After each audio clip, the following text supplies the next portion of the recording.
Bismillahirrahmanirrahim. Alhamdulillahirabbil alamin.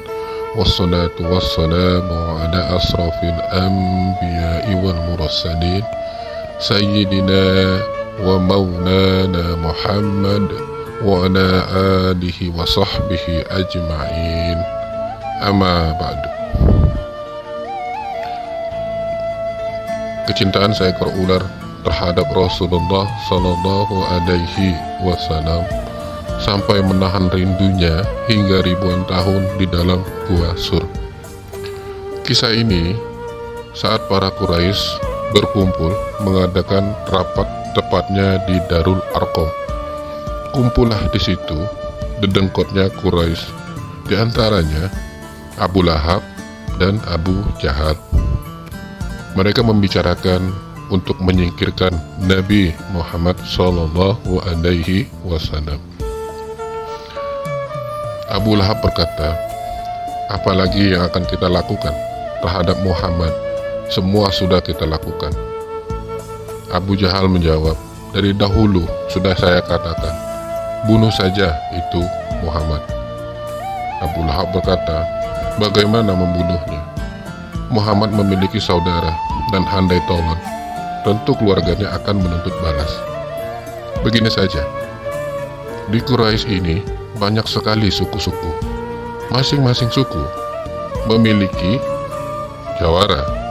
Kita sewa jawara suku-suku itu, agar jika mereka menuntut balas, maka beliau akan berhadapan dengan masing-masing suku di semenanjung Arabia. Malam itu, rumah Nabi Muhammad Sallallahu Alaihi Wasallam dikepung para tukang jagal dari Quraisy. Saat itu di dalam rumah hanya ada Nabi Muhammad, Sayyidina Abu Bakar, dan Ali bin Abi Thalib. Dalam suatu waktu, Jibril memberikan kabar kepada Nabi Muhammad Sallallahu Alaihi Wasallam tentang rencana orang-orang Quraisy yang akan membunuhnya. Lewat tengah malam, Rasul berkata, Sayyid Abu Bakar, mari kita berangkat hijrah. Ali, kamu gantikan saya, tidur di tempat tidur saya. Rasul keluar lewat pintu belakang.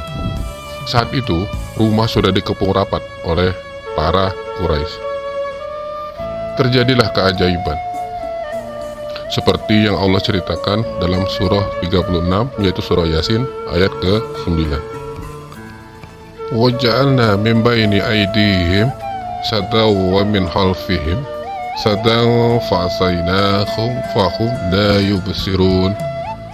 Kami jadikan di hadapan mereka, para Quraisy tadi, sekat-sekat atau dinding, dan di belakang mereka juga dibikin sekat atau dinding, dan kami tutup mata mereka sehingga mereka tidak dapat melihat saat Nabi Muhammad SAW dan Sayyidina Abu Bakar melewati mereka. Nabi Muhammad SAW berjalan, Sayyidina Abu Bakar mengikuti. Ketika akan sampai 8 km arah Masjidil Haram, mereka akan beristirahat ke Gua Sur. Karena sudah mendekati Gunung Sur, Rasulullah Shallallahu Alaihi Wasallam bersama dengan Sayyidina Abu Bakar akhirnya meninggalkan para jagal yang telah mengepung rumah Nabi Muhammad Shallallahu Alaihi Wasallam. Di perjalanan, Rasulullah Shallallahu Alaihi Wasallam berkata, kita harus melintasi jalan yang berlawanan. Baiklah, jawab Abu Bakar dengan patuh. Mereka melintasi jalur selatan menuju Yaman. Ketika itu, jalur utama menuju Yastrib ada di utara. Mereka berharap tidak akan menemukan siapapun di jalan yang dilewati. Setelah menempuh 5 mil perjalanan, mereka tiba di Gunung Sur. Mereka bermaksud mendaki puncak gunung. Di sanalah terdapat Gua Sur. Kita tidak boleh meninggalkan jejak, seru Rasulullah Shallallahu Alaihi Wasallam sambil mendaki gunung yang tinggi, terjal, dan berbatu tajam. "Ya Rasulullah, kaki baginda lecet dan berdarah," ujar Sayyidina Abu Bakar, cemas dan khawatir. Abu Bakar kemudian menopang dan menuntun Rasulullah Shallallahu Alaihi Wasallam. Dengan susah payah mereka akhirnya tiba di puncak gunung. Sebelum Rasulullah Shallallahu Alaihi Wasallam memasuki gua, Sayyidina Abu Bakar dengan sigapnya mengecek dan menutup lubang-lubang yang ada di gua guna terhindar dari binatang buas. Sayyidina Abu Bakar tetap setia mendampingi Nabi Muhammad menginap di dalam gua. Sayyidina Abu Bakar bersabda, sebagaimana diriwayatkan oleh Sayyidina Umar ibnu Khattab, "Aku bersumpah demi Allah bahwa Rasul tidak akan memasuki gua sebelum aku melakukannya. Karena jika ada sesuatu di dalamnya, aku akan diserang yang pertama dan bukan Rasul." Kemudian dia memasuki gua dan menyapu, lalu menemukan beberapa lubang di sisinya. Dia merobek sepotong pakaian dan menutup lubang itu. Karena masih ada lubang yang tersisa, dia memasukkan kakinya ke dalam lubang dan menyuruh Rasulullah untuk masuk ke dalam gua. Saat pemuda kafir Quraisy yang berniat memenggal kepala Rasulullah kehilangan jejak Rasul dan hanya menemukan seorang pemuda bernama Ali bin Abi Thalib di bilik Rasul. Akhirnya kaum musyrik yang melakukan pengejaran tiba di mulut gua. Abu Bakar takut mereka akan mengetahui keberadaan Rasulullah Shallallahu Alaihi Wasallam dan dirinya. Seandainya mereka melihat ke bawah, tentu mereka melihat kita, ujar Abu Bakar. "Tenanglah sahabatku, jangan takut dan jangan bersedih. Kita tidak hanya berdua. Ada Allah sebagai pihak ketiga," tegas Rasulullah Shallallahu Alaihi Wasallam menepis kekhawatiran Abu Bakar. Rombongan pemburu itu sempat berhenti di depan gua Sur. Ada di antara mereka ingin masuk dan memeriksa gua tersebut. Namun, temannya berkata, "Tidak mungkin mereka bersembunyi di dalam. Lihatlah, ada sarang laba-laba yang berlapis-lapis. Itu juga ada sarang burung merpati. Gua ini pasti sudah sangat lama tidak dimasuki orang," ujar salah seorang dari pemburu mencegah keinginan temannya. Mereka pun akhirnya meninggalkan gua Sur. Di dalam gua, mereka sepakat untuk bergantian berjaga. Di dalam tidurnya, Rasulullah Shallallahu Alaihi Wasallam melabuhkan kepalanya di pangkuan sang sahabat.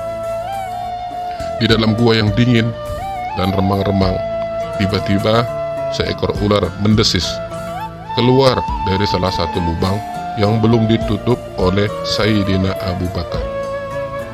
Sayyidina Abu Bakar menatapnya dengan waspada.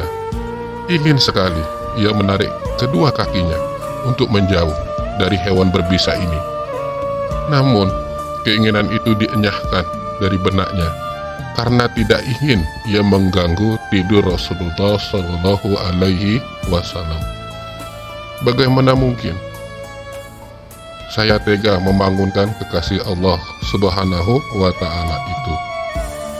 Sayyidina Abu Bakar menutup lubang itu serapat-rapatnya dengan salah satu kakinya.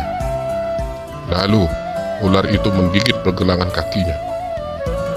Tetapi kakinya tetap saja tidak bergerak sedikit pun dalam hening. Sekujur tubuh Sayyidina Abu Bakar terasa panas ketika bisa ular menjalar cepat di dalam darahnya. Sayyidina Abu Bakar tidak kuasa menahan isak tangis ketika rasa sakit itu tak tertahankan lagi, dan tanpa sengaja ia meneteskan air mata dan mengenai pipi Rasulullah Shallallahu Alaihi Wasallam yang tengah berbaring. Rasulullah pun terbangun lalu berkata, "Wahai hamba Allah, apakah engkau menangis karena menyesal mengikuti perjalanan ini?" "Tentu tidak, saya ridho dan ikhlas mengikutimu kemanapun," jawab Sayyidina Abu Bakar. "Lalu mengapakah engkau meluruhkan air mata?" bertanya Rasulullah Shallallahu Alaihi Wasallam dengan bersahaja. "Seekor ular baru saja menggigit kaki saya ya Rasulullah. lalu bisanya menjalar begitu cepat ke dalam tubuhku? Jawab Sayyidina Abu Bakar dengan suara tercekat. Lalu Rasulullah Shallallahu Alaihi Wasallam berbicara kepada ular itu. Hai ular, tahukah kamu, jangankan daging atau kulitnya Sayyidina Abu Bakar, rambut Sayyidina Abu Bakar pun haram untuk kau makan. Dialog Rasulullah Shallallahu Alaihi Wasallam ini dengan ular itu menjadi mukjizat beliau, sehingga Sayyidina Abu Bakar mampu mendengarkan percakapan antara Rasul dan ular. Ya, hamba mengerti ya Rasulullah, bahkan sejak ribuan tahun yang lalu, ketika Allah Subhanahu wa Ta'ala mengatakan, barang siapa yang memandang kekasihku Muhammad fi ainil mahabbah, atau dengan mata kecintaan, aku anggap cukup untuk menggelar dia ke surga Firdaus, kata sang ular. Ya Rob, beri aku kesempatan yang begitu cemerlang dan indah ini. Aku ingin memandang wajah kekasihmu fi ainil mahabbah, lanjut sang ular. Allah Subhanahu wa Ta'ala pun mengatakan, silakan pergi ke Gua Sur, tunggu di sana, kekasihku akan datang pada waktunya. Ribuan tahun aku menunggu di sini. Aku digodok oleh kerinduan untuk jumpa engkau, ya Rasul. Tetapi sekarang ditutup oleh kaki Sayyidina Abu Bakar, maka ku gigitlah dia. Aku tidak ada urusan dengan Sayyidina Abu Bakar. Aku ingin ketemu engkau, ya Rasulullah, jawab sang ular dari Gua Sur tersebut. Lihatlah ini, lihatlah wajahku, kata Rasulullah. Sang ular dari Gua Sur pun memandang wajah Nabi Muhammad Sallallahu Alaihi Wasallam, kekasih Tuhan semesta alam, penuh dengan rasa cinta dan rindu yang mendalam. Selanjutnya, tanpa menunggu waktu, dengan penuh kasih sayang, Rasulullah meraih pergelangan kaki Sayyidina Abu Bakar dengan mengagungkan nama Allah, Sang Pencipta alam semesta. Nabi Muhammad Sallallahu Alaihi Wasallam mengusap bekas gigitan itu dengan ludahnya. Maha suci Allah, seketika itu rasa sakit itu hilang dan tidak berbekas. Gua Sur kembali ditelan senyap.